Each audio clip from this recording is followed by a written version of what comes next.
países que abertamente estão alinhados com a China e com a Rússia, e os países que estão abertamente ou de uma forma mais branda alinhados com Europa e Estados Unidos.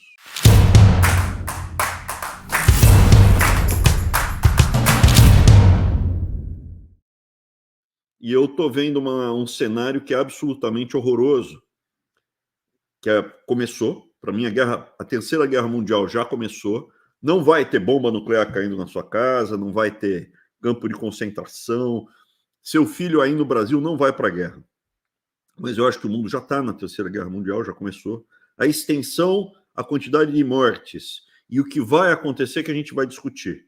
Nós já estamos vivendo a época do imperialismo, do colonialismo chinês.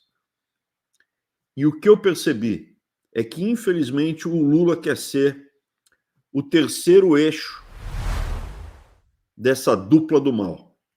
Ele quer recriar, não pensando nisso, mas ele sempre foi um admirador do Adolf Hitler, o Lula. Ele quer ser o terceiro pé, ele quer ser o Mussolini da Segunda Guerra Mundial. Você tinha os japoneses, você tinha os alemães, você tinha os italianos. Ele quer ter um império na América do Sul, no Caribe e na África. É inacreditável, mas esse é o projeto do PT. E eu vou mostrar para vocês, porque não vai ficar só no papo furado. É muito pior do que vocês possam imaginar a pretensão, a megalomania, a demência do que está sendo planejado. A Terceira Guerra Mundial começou, aí a gente vai olhar do ponto de vista histórico quando ela de fato começou. Mas você estava com uma guerra aberta, quente, com 300 mil soldados russos, 300 e poucos mil, 320, depende da estatística, não é confiável. Entre mortos e feridos já tem 300 mil soldados russos, eu acho que era 120 mil mortos e 200 mil feridos. Você tem pelo menos uns 150 mil ucranianos, né, uns 100 mil soldados ucranianos mortos, 120 mil mortos e feridos, e mais uns 30 mil civis. Você está falando de mais de aproximadamente 500 mil de mortos numa guerra que está acontecendo há 2 anos. Até aí é uma guerra regional. Guerra para valer. 500 mil mortos não é pouca gente que morreu. Ainda mais pensando em termos históricos na Europa. É muito. Mas já tem 2 anos essa guerra. Ao mesmo tempo, você tem as tensões de expansão da China acontecendo pelo mundo inteiro, com a construção de bases navais, alianças estratégicas de vários grupos, né, que querem gerar estresse, mas todos debaixo do guarda-chuva, e Taiwan. Taiwan é um foco aberto, além das ilhas do sul do Mar da China, os portos que a China está comprando pelo mundo, alguns já militarizados, que a gente já comentou aqui.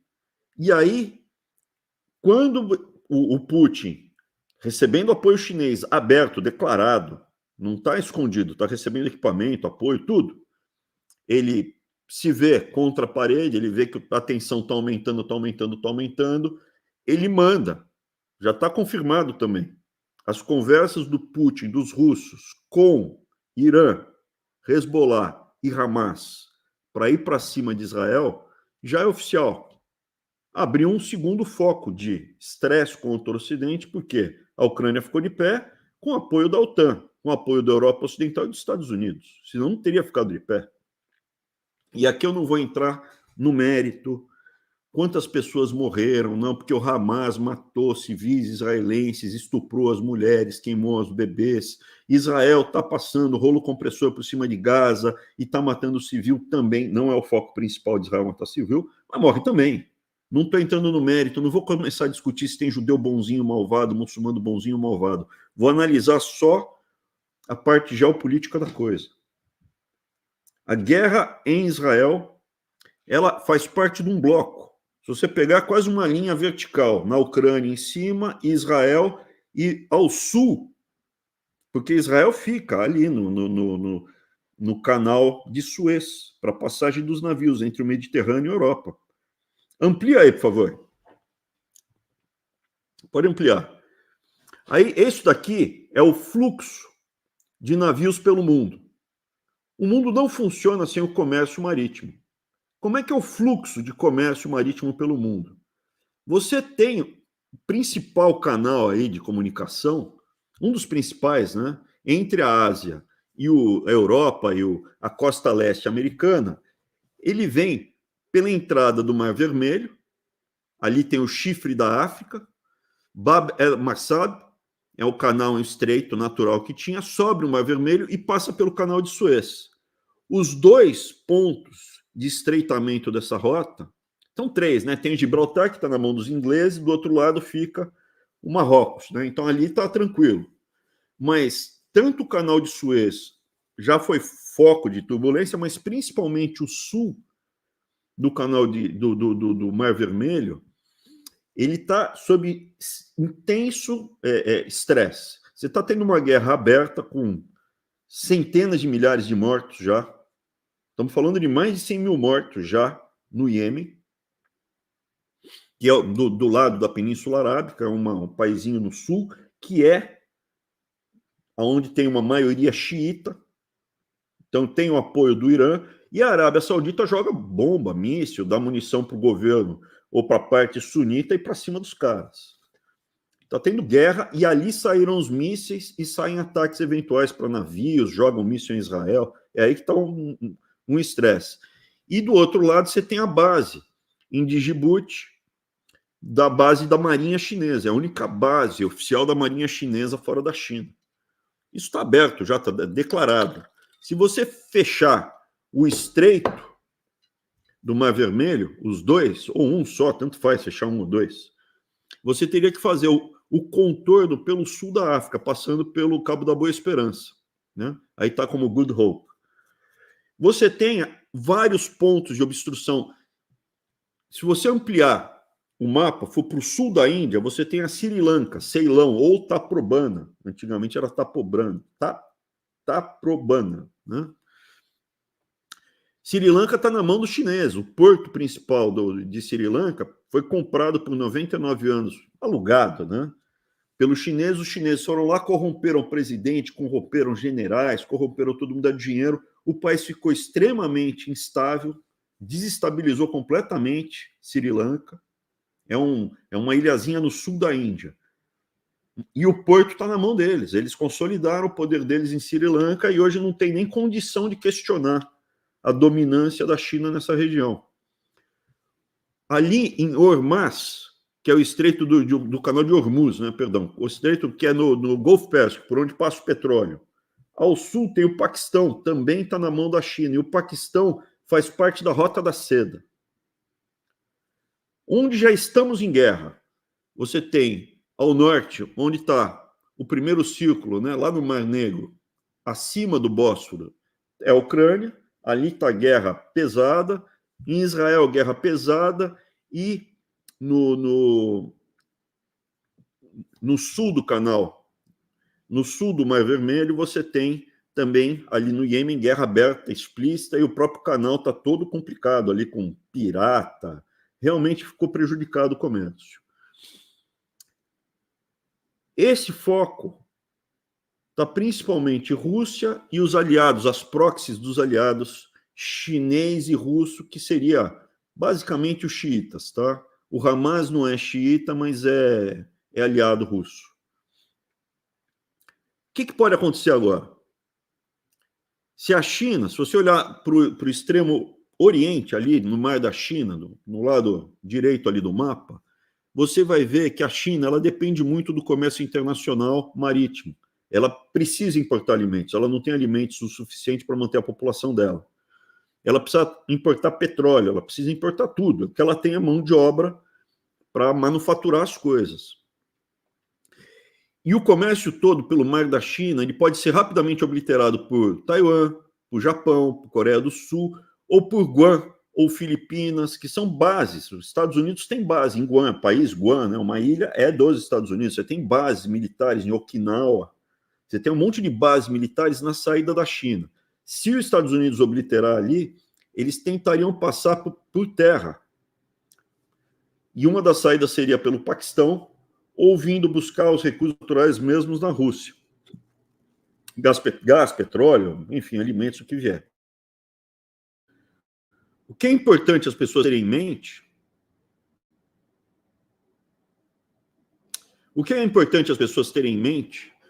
é que a gente já está vivendo uma guerra com focos quentes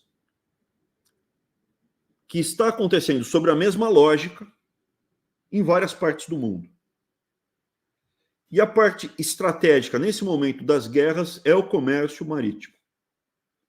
Se você observar, e mais tarde eu vou mostrar para vocês por que o Brasil entraria nesse jogo, outro foco de atrito, no Gibraltar, em Gibraltar eu acho muito difícil, ali na Europa Ocidental eu acho muito difícil eles conseguiriam obliterar entre a Europa e a América do Norte, muito difícil obliterar.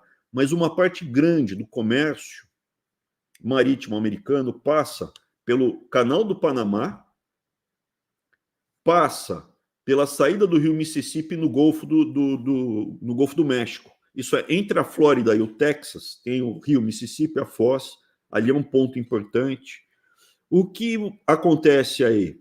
Venezuela e Cuba podem ser ameaças. Eu não creio que a guerra vai chegar a esse ponto, mas é um foco de ameaça, e essa demência eu acho que vai entrar na cabeça, no jogo dos petistas no cenário mundial, e a aproximação, que já é uma realidade do Brasil, visível, com China e Rússia. O Brasil já está do lado da China e da Rússia. Ele não é nem um aliado acanhado. Para ele sentar à mesa com Putin, o Lula, sentar à mesa com Xi Jinping para negociar, ele está sendo um aliado agressivo, um aliado que vai na frente, um dos cães dessa turma. Ele está se propondo a fazer esse papel, como a Coreia do Norte, como o Irã, como outros países, ou Síria, como outros países mais agressivos desse novo eixo, né? Na Segunda Guerra você tinha a Tríplice Aliança e você tinha o eixo, né? Nessa Terceira Guerra Mundial, o eixo era Itália, Alemanha e Japão, sendo a Itália o parceiro pateta da trilogia, né? Dos três ali do eixo, tinham três parceiros, mas o Mussolini e a Itália foram os patetas, né? Não foram para a guerra, tal, mas não funcionava bem. Eu acho que o papel de pateta está reservado ao Lula e ao Brasil nesse cenário. Infelizmente, é isso que o Brasil está se propondo a fazer. Não sei se vai conseguir, mas o Brasil está entrando no cenário da Terceira Guerra Mundial. Vai ter bomba nuclear voando? Não sei. O que eu posso dizer é: estamos já em guerra aberta, que já está se aproximando. Quando você soma Ucrânia, Iêmen, Síria, esse eixo todo, atentados, esse eixo que está aqui bem no meio do mapa mundi, a gente vai chegar próximo de 1 milhão de mortes, já não é pouca coisa, tudo junto. E faz parte de uma grande estratégia mundial. O que cada país quer, o que a Rússia quer, o que a China quer, o que o Brasil quer, eu vou falar mais para frente, vocês vão ficar de queixo caído, como faz sentido tudo que eu estou apresentando. Vamos para o próximo? Aqui fica mais claro o cenário, porque ali fica muito poluído com os navios, né? Você tem os círculos vermelhos, são canais muito importantes, locais muito importantes para obliterar o fluxo. África do Sul é muito importante. É mais difícil de obliterar completamente, porque não é um estreito, mas por ali, se você tiver uma base marinha, se você tiver uma base aérea, como era o Rio Grande do Norte para os americanos. O Brasil entrou na guerra, entre outras coisas, por causa do Rio Grande do Norte. Pelo Rio Grande do Norte, Estados Unidos tinha uma base militar grande no Rio Grande do Norte, e por ali você potencializava o alcance americano no Atlântico. Se você tiver, por exemplo, a China com a África do Sul permitindo bases ali, ela potencializa. A África do Sul está uma caca completa, já falta luz todo dia, 3 horas, 4 horas por dia, em Joanesburgo e na Cidade do Cabo. Não tem condição de fazer nada, mas eles podem ceder o espaço, eles podem ceder a área para a China fazer uma base aí. Outro canal de engargalar é no Estreito de Málaga, em Singapura. Mas ali não está na mão da China, por enquanto. O que você tem, algumas ilhas ali no no Mar da China, estão na mão, que eles construíram bases, construíram ilhas. Ali para pegar fogo, falta uma faísca.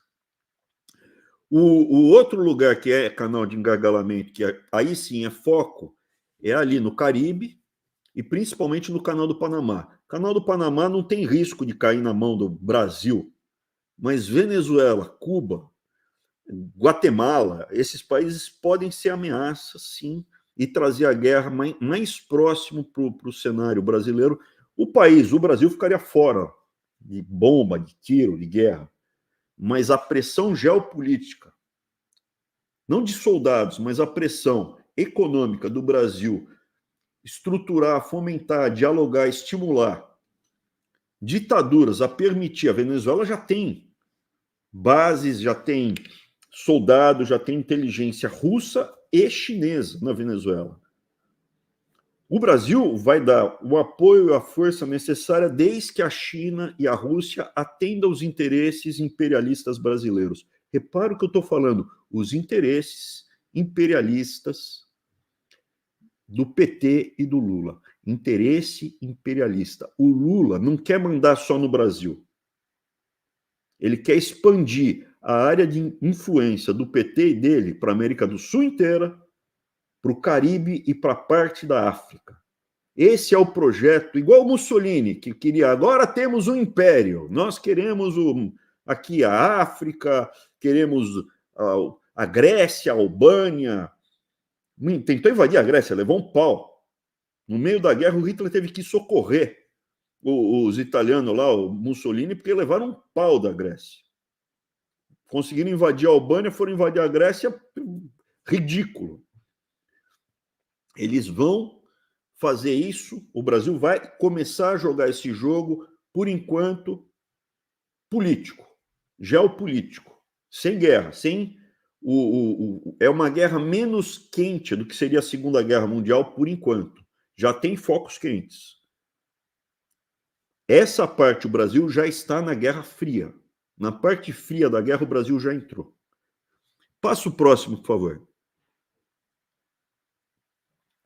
Baseado no comércio mundial, hoje, quais são os principais parceiros? Tem como jogar a minha imagem para outro canto para as pessoas verem a legenda? Porque o que é? A parte azul escura é a Europa, né? Isso, obrigado. A parte azul escura é a Europa. Azul, o principal parceiro da área azul mais clara é a Europa. Vermelho, China.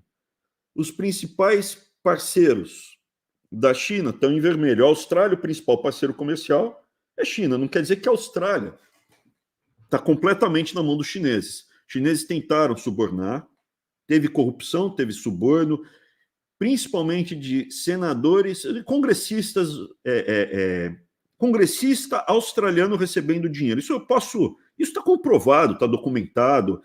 A própria Austrália já começou a impor sanções de investimento chinês, proibindo.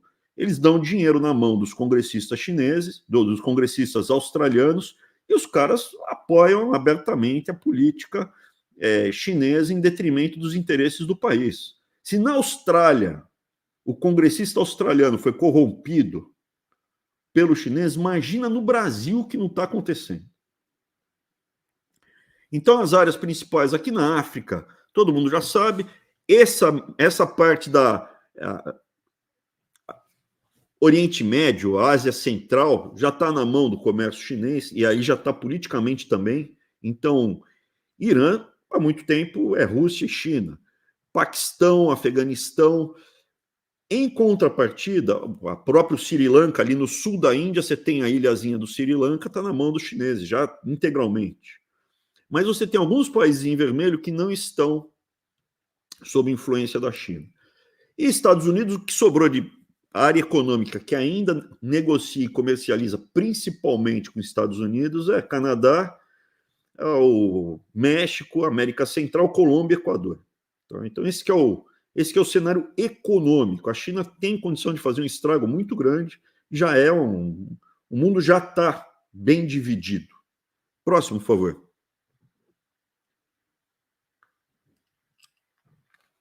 Isso aqui é um exercício só. Não leva então a sério, mas como seria a divisão hoje? Os países que abertamente estão alinhados com a China e com a Rússia, e os países que estão abertamente ou de uma forma mais branda alinhados com Europa e Estados Unidos. Amarelo, por enquanto, está neutro, tá? Bico fechado. Deixa eu tocar minha vida aqui.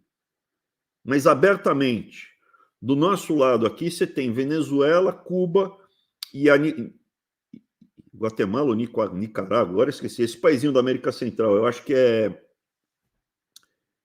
Nicarágua. Abertamente, você tem esses três países do lado. O Brasil e a Bolívia estão quase. A África do Sul também está. A Turquia, que faz parte da OTAN, andou ciscando para o lado da China e da Rússia. Andou ciscando, porque o Erdogan é um Putin da Turquia. O Erdogan tem até a pretensão, que eu acho que não vai dar certo, mesmo que, eventualmente, essa terceira guerra mundial seja ganha, não totalmente, não é um cenário que vai ter guerra nuclear, eu acho que não vai ter guerra nuclear. Eu moro em Washington, se eu tivesse convicção que ia ter guerra nuclear, eu tinha que sair daqui. Vai ter uma guerra, vai ter um estresse, vai ter uma destruição econômica e vai ter um lado que vai sair ganhador. Ao contrário da Guerra Fria, depois da Segunda Guerra Mundial, a União Soviética e Estados Unidos tiveram uma Guerra Fria. Essa já está quente. A estratégia americana é ganhar essa guerra com o tempo, mostrando que a economia americana é muito maior, eles vão tentar acompanhar militarmente Estados Unidos e não vão ter fôlego. Rússia não vai ter fôlego e China não vai ter fôlego. Essa é a aposta americana, como foi na União Soviética. A União Soviética caiu porque não teve fôlego. Foi, gastou o que tinha e o que não tinha militarmente, e a economia desmanchou. A estratégia é a mesma. A Ucrânia é isso. O que a Ucrânia precisa? Equipamento, avião, munição, tudo para eles. Você teve, para cada soldado ucraniano morto, 2 a 3 russos mortos. Equipamento, treinamento, estratégia, tudo. O que precisa? Essa área laranja são os países que estão ali ciscando para a China e para a Rússia, que iriam para a China e para a Rússia. O verde claro, tipo a Argentina, hoje, circunstancialmente, estaria com os Estados Unidos e com a Europa. E o verde escuro? A Índia, por exemplo, ela é sim uma antagonista, inclusive já há guerra quente, não tanto quanto na Ucrânia ou como no Iêmen, ao sul, né, da Península Arábica, esse paizinho vermelho. Aqui fica bem claro, Djibouti está na mão dos chineses e o Iêmen está na mão dos chineses, russos. Né?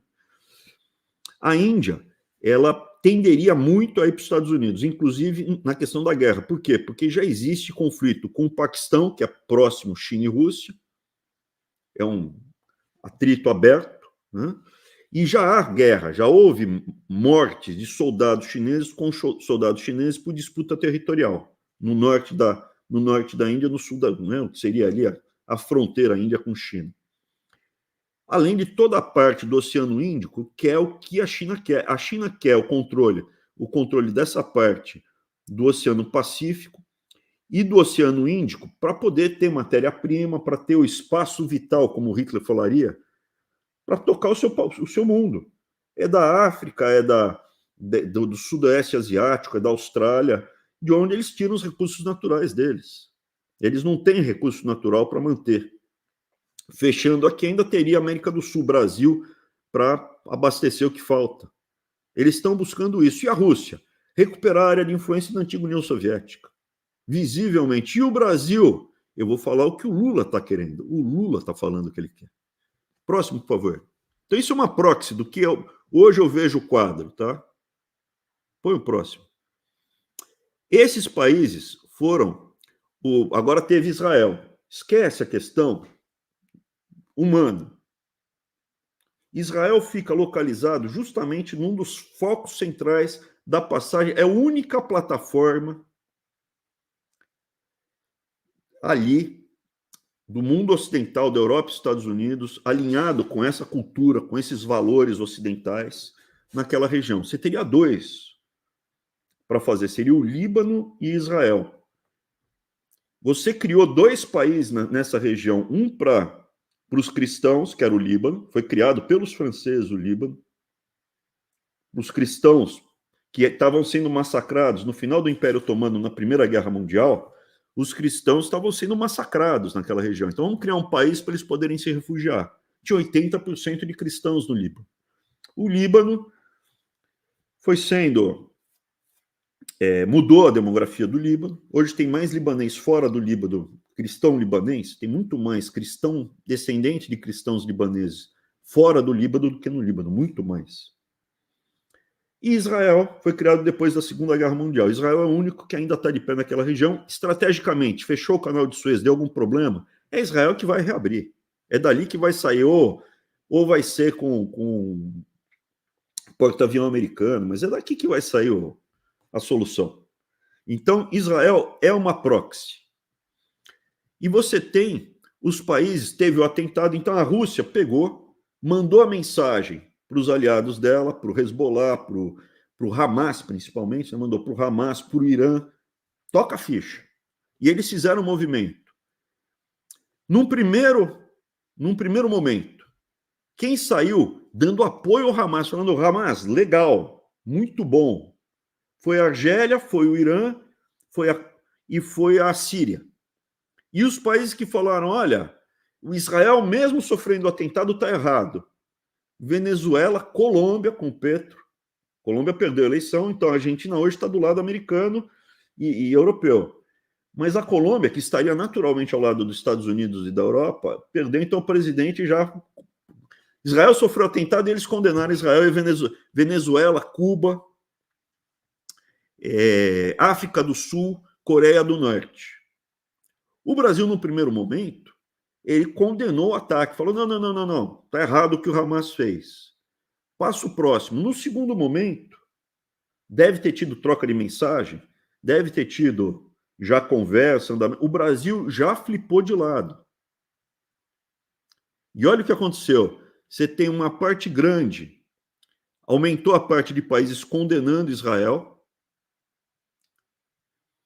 e você teve, dando apoio para o Hamas, e o Brasil mudando de lado.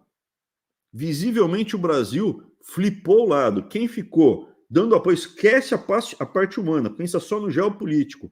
Quem ficou ao lado de Europa, Estados Unidos e Austrália foi a Argentina, o Peru, mas o Peru é muito instável, está muito instável. Foi a Argentina, a Índia, Japão, óbvio, né? Nessa guerra, o Japão e a Coreia do Sul, por quê? Porque a China, se puder, vai destruir o Japão. Aí existe uma questão histórica pessoal. O que os japoneses fizeram em Xangai, mataram muito chinês. Os chineses têm muito ódio dos japoneses, muito ódio. Além da parte de interesse comercial, geopolítico, quem manda na região, os chineses têm muito ódio dos japoneses. Que, de fato, os caras alucinaram, mas eles querem dar o troco agora. Esse é o cenário mundial e Israel é uma proxy.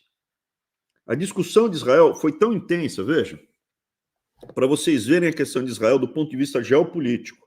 A França, para mim, é um dos países mais... na Europa, em termos de canalice, a França sempre está disputando a medalha ou de ouro ou de prata. No campeonato de canalice mundial, a Europa ou é medalha de ouro ou medalha de prata, às vezes medalha de bronze. Historicamente, a França sempre condena Israel, sempre está. Dessa vez, bico fechado, apoiou Israel. E olha que é o Macron que está lá. O Macron é o típico presidente francês, calça apertada, anda sem meia e aparentemente um casamento meio de fachada. E o Macron não ficou contra Israel. Por quê? Porque eles viram que a guerra é uma extensão da guerra da Ucrânia, para você tirar um pouco da força que tá, do apoio americano, europeu para a Ucrânia. Eles entenderam na hora, os franceses, ó, a Rússia está dando o ok para o Hamas para abrir uma segunda frente de guerra em Israel e conseguir divergir um pouco o peso que hoje está sobre a Rússia. A França, que eu diria um dos países onde a canalice, não o francês individualmente, mas a França, do ponto de vista histórico, a canalice ali é para valer. Invariavelmente, você vê como eles se posicionam, é horroroso. Eles estão quietos, porque a Rússia, quando começou a guerra na Ucrânia, foi para cima da Europa e falou: quem manda aqui sou eu. Vou cortar seu gás, eu vou pegar vocês, eu vou para cima de vocês. Eu estava no Banco Mundial quando começou essa guerra. Os representantes da Rússia vão falar, os da Europa se levantam todos e saem da sala, que é uma afronta, né? Do ponto de vista diplomático, quando você recebe, quando um representante do país vai falar, você não pode gritar contra ele lá em público, não pode bater boca, não é Congresso Nacional, são diplomatas. Então, a coisa mais grave é você se retirar quando é a vez do outro falar. É o xingamento mais grave que você consegue fazer, assim, de atitude física. A França percebeu que a guerra em Israel é, sim, uma nova frente da guerra na Ucrânia e na expansão da Rússia, dos interesses russos aqui na Europa. E vou fazer um parênteses aqui que é importante, que é relevante, hein? A Rússia está defendendo o território dela. A Ucrânia, se entrar na OTAN, é o quintal da Rússia. Historicamente, a Rússia sempre resistiu às invasões porque são grandes extensões territoriais, gigantescas. Se a OTAN, se a fronteira da Europa, do mundo ocidental, já estiver ali no sul da Rússia, e não na Polônia, são 1.500 quilômetros mais perto de Moscou. Eles têm, além da razão econômica, têm a razão estratégica e geopolítica de entrar de sola na Ucrânia. Quando você teve a crise dos mísseis na Guerra Fria, o pessoal só lembra da parte de Cuba. Porra, a Cuba é o quintal americano. Se tiver míssil, se tiver uma base russa, se tiver míssil russo em Cuba, Estados Unidos está... É o quintal dos Estados Unidos. De Cuba para os Estados Unidos, pulinho. Dá para ver, de Havana dá para ver o sul, do sul do estado, dos Keys, num dia... No extremo sul da Flórida, dá para ver Havana num dia claro. De tão perto que é. O pessoal ia de bote, de boia de pneu, né? Caminhão de pneu, ia chegava na Flórida. Quando os mísseis são instalados em Cuba, o pessoal fala, pô, que atitude imbecil da União Soviética de instalar mísseis. Não contaram que antes disso foram instalados mísseis na Turquia. Aí os soviéticos falaram, tira o míssil da Turquia, porque a Turquia é muito próximo da gente. Não vou tirar, não vai tirar, então instalaram em Cuba. A crise dos mísseis que aconteceu, que quase gerou guerra nuclear, teve o acordo. Então, vou tirar os mísseis de Cuba, você tira os mísseis da Turquia. A mesma coisa agora. A Ucrânia é muito mais próximo de Moscou do que a Turquia. O jogo é esse, tá? Não estou entrando no mérito quem é o bonzinho, quem é o malvadinho. Estou falando, o Lula e o PT colocou o Brasil na estratégia da guerra mundial. Próximo, por favor. O que a China quer? A China quer esse círculo aqui, ó. Esse círculo dela é o território dela. A Rússia quer esse círculo aí. E o Brasil? Caribe, América Central e América do Sul. É aí que ele vai mexer os músculos dele, é aí que ele vai se movimentar, a área de influência, vai dar dinheiro do BNDES, vai fazer acordo, vai dar apoio, vai dar logística. O imperialismo chinês hoje não é como o imperialismo inglês, eles não querem ensinar inglês, mandarim no Brasil, no mundo inteiro. Eles não querem mudar a religião dos brasileiros. Eles querem a dominação para ter os recursos naturais das áreas de interesse deles. É só isso. É um imperialismo, é um colonialismo diferente que era no século XVIII, no século XIX, ou mesmo no começo do século XX. É bem diferente. Mas é um imperialismo. Nós dominamos, nós mandamos, nós corrompemos, nós compramos. E o Brasil e o PT, eles não querem reloginho. Eles não querem ser o dinheiro é dinheiro, dinheiro não tem carimbo. Eles não querem receber um reloginho. Eles querem sentar à mesa como parceiros desse novo eixo. Eles querem ser partícipes. Olha, dá apoio e a gente vai. Por quê? O Brasil ele tem condição de dar apoio a ponto de gerar um estresse, gerar uma ameaça, gerar um desconforto nessa parte norte, no Caribe, na passagem no Canal do Panamá, no fornecimento de commodities dessa região. O Brasil ele consegue ser um elemento para inflexionar a região toda para o lado chinês e russo. Por isso que, em termos de soberania, tem mais algum? Deixa eu passar. Por isso que, em termos de soberania, o PT, a esquerda como um todo, começou a falar em nacionalismo. Eles não querem ser simplesmente uma colônia. Eles não querem receber só dinheiro. Dinheiro é dinheiro. Eles não querem reloginho ou ouro rosé. Eles querem ser parte do trio. Por isso que você vê elementos que sempre foram desse bloco do Foro de São Paulo, agora começando a falar de uma forma muito forte em nacionalismo. Nacionalismo. Aqui são os gráficos. Como funcionaria se a guerra ficasse quente?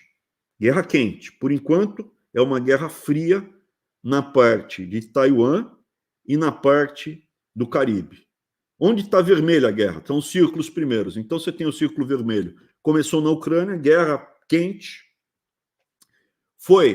Tinha já no Iêmen, no sul, e tinha já, está tendo ainda na Síria, né? O Assad ganhou, eles ganharam. Hoje a Síria está estabilizada na mão do Assad, e você teve em Israel. Então, tinha o foco na Ucrânia, estavam levando um pau, estava feio, muito esforço, abre as frentes em Israel e amplia a frente no Iêmen. Mudou o eixo e deu um gás, aí deu um ar para a Rússia dar uma respirada. Você tem ali no norte da Índia, no Paquistão, Afeganistão, você tem uma área de quase guerra, já com algumas mortes. Você tem em Sri Lanka uma ameaça à Índia, a Índia, assim, abertamente, porque se você olhar no Índico inteiro, no Oceano Índico inteiro, a Índia é um trampolim. É o mar dela, Índico, né? Mas a China precisa desse mar. Eles querem a hegemonia.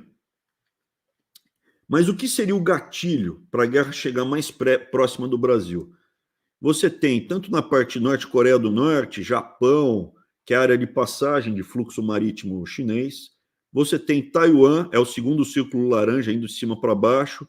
E você tem ali as ilhas do mar da China, que estão em disputa, mesmo as ilhas Filipinas. Tá? As Filipinas estão do lado, Europa e Estados Unidos.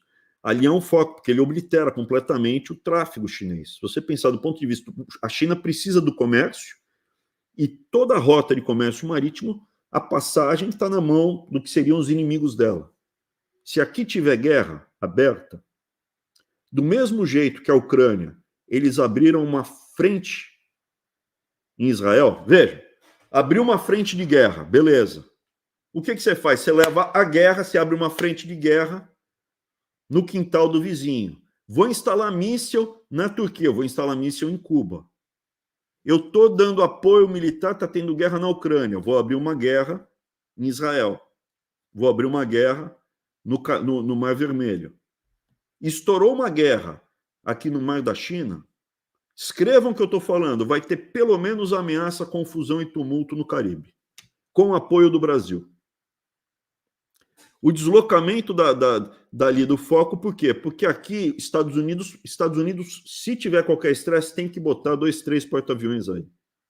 Tem que botar um monte de estrutura, porque aí é o quintal dos Estados Unidos, o fluxo de comércio americano é vital aí.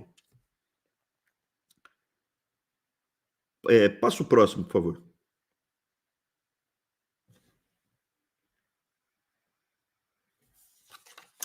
Dúvida. A Turquia, para que lado que ela vai ficar? Porque do ponto de vista ideológico, mesmo de alinhamento, o Erdogan é um Putin, né? Ele é um ditador, é um cara que, putz. Mas a Turquia ela tem alguns elementos que eu não sei se vão. Se a Turquia vai virar o lado. Ela está na OTAN. Eu não sei se a Turquia vira abertamente de lado. O Paquistão faz parte da Rota da Seda por terra.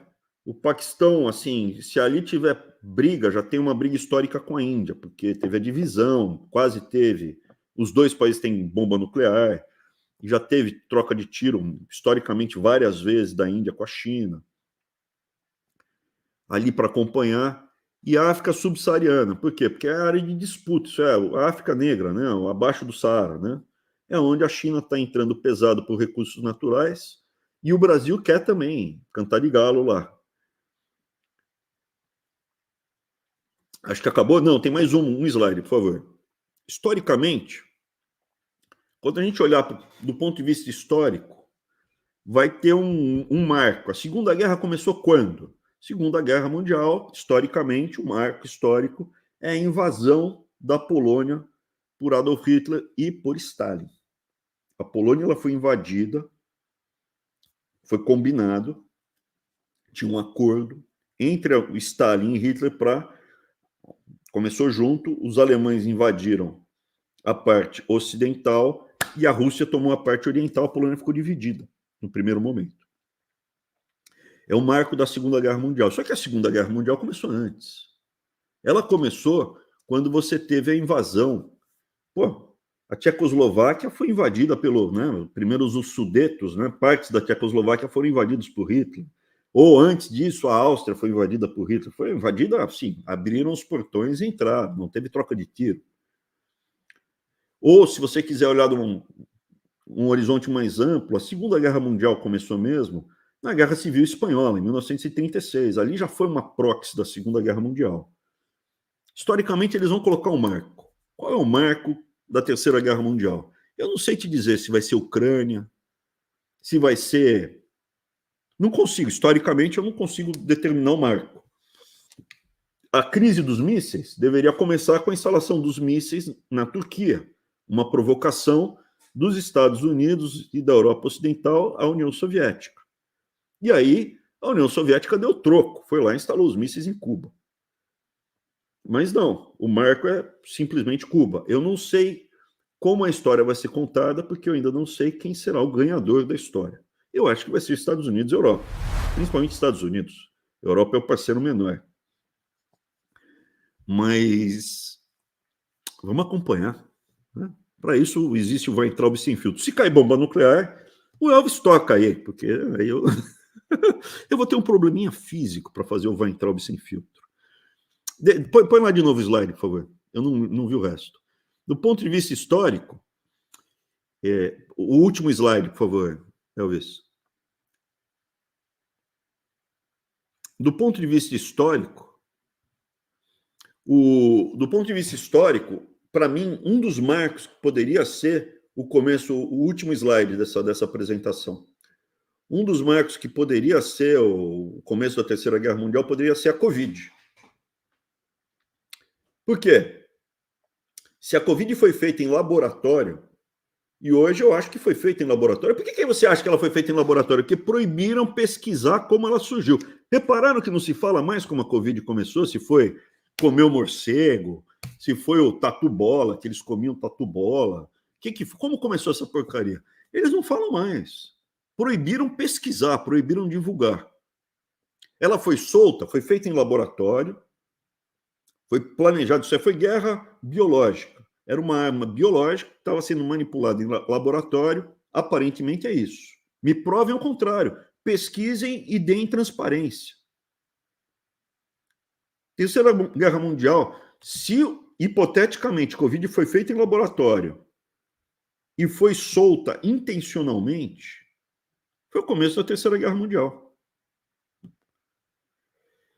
E por que não pode se pesquisar isso? Veja, a primeira coisa, se é verdade, se for verdade que ela foi feita em laboratório, mesmo que tenha sido não intencional, o responsável por fazer, isso é o governo chinês, ou se recebeu dinheiro. Esse centro de pesquisa aparentemente tinha grana também americana, por incrível que pareça. Eles têm que indenizar quem morreu. A família das pessoas que morreram, as pessoas que perderam os negócios, que perderam o dinheiro, tem que ser indenizado. Se uma fábrica perto da sua casa, que, pô, uma fábrica grande, se a Amazon tiver uma fábrica que explodir, a minha casa cair, for derrubada, tal, a Amazon vai ter que me indenizar. O que eu perdi, ela tem que me ressarcir. Uma empresa de luz que tem aqui geradores, o gerador dela explode e cai em cima do meu carro, eu vou processar e eu vou ser indenizado. Se a Covid foi feita em laboratório, tendo sido solta intencionalmente ou tendo escapado, o responsável tem que indenizar todo mundo que perdeu dinheiro. Evidentemente que não vai acontecer, porque tem mais parlamentar no Brasil defendendo os interesses da China do que defendendo o seu interesse. Aliás, tem que mostrar um que defenda abertamente o interesse seu e da sua família. Feriadão. Peguei. Vim pescar um peixinho aqui, ó. Acabei de pegar, ó. Só que por enquanto, só peixe pequenininho. Vamos ver se mais pra frente a gente pega o maior. Voltei da pescaria, tomei um banhão e refletindo. Cada peixe a sua isca, para pegar bolsonarista. Aproveitando, dado que a gente falou de relógio, próxima sexta-feira vai entrar o Sem Filtro, novo horário, às 8 horas. A gente se vê lá. Abraço.